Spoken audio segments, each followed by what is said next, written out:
Assalamualaikum, kami dari kelompok 1 Asdian Cijantung 03 pagi.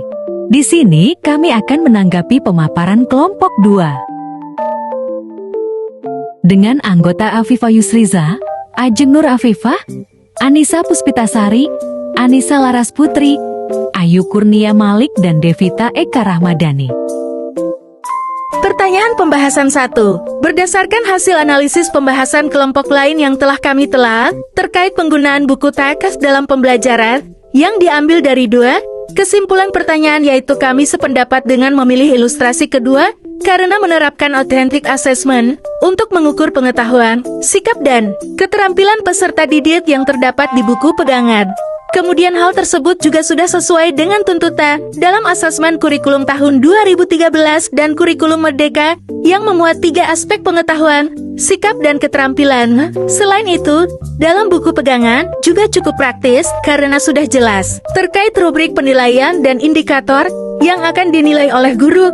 Hal ini memudahkan pekerjaan guru karena rubrik penilaian atau indikator sudah tersedia dan dapat disesuaikan dengan karakteristik peserta didik dan tetap terkait erat dengan konten yang ada di buku pegangan. Pertanyaan pembahasan 2. Kami juga memiliki pendapat yang sama dengan kelompok mereka, yaitu terkait ilustrasi pertama lebih tepat untuk peserta didik kekinian.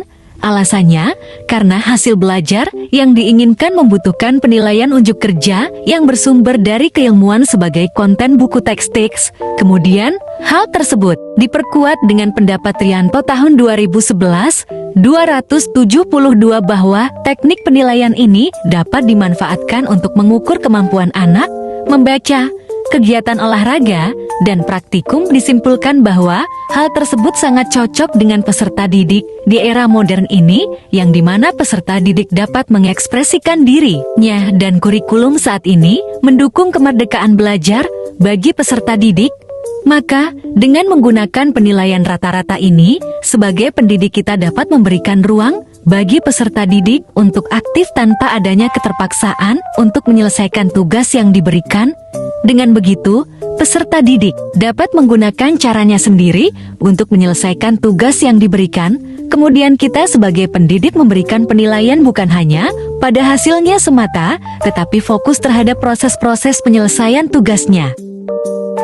Tindakan-tindakan guru dan kegiatan peserta didik dalam pembelajaran. Pada pertanyaan pertama mengenai kegiatan yang sering dilakukan, bahwa kelompok kami memilih kegiatan 1 dan 2 karena metode instruksi didaktif atau langsung dan metode fasilitatif atau konstruktivis dapat menciptakan pengalaman pembelajaran yang seimbang dan efektif pada kegiatan siswa kekinian. Kami setuju dengan pendapat kelompok 2 bahwa penekanan pada kegiatan yang mencocokkan minat dan kebutuhan peserta didik kekinian memungkinkan mereka terlibat secara aktif dan mengembangkan keterampilan relevan dengan dunia yang terus berkembang. Dengan pendekatan tersebut, pembelajaran bukan hanya tentang mentransfer informasi tetapi lebih kepada memberdayakan peserta didik untuk menggali minatnya, mengembangkan potensi dan menjadi pembelajar seumur hidup dalam dunia yang selalu berubah.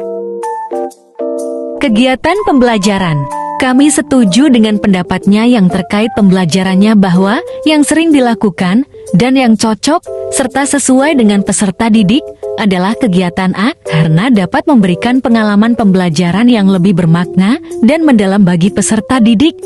Selain itu, dapat memfasilitasi pengalaman belajar yang interaktif, langsung, dan sesuai dengan preferensi mereka untuk mengeksplorasi fakta secara mandiri.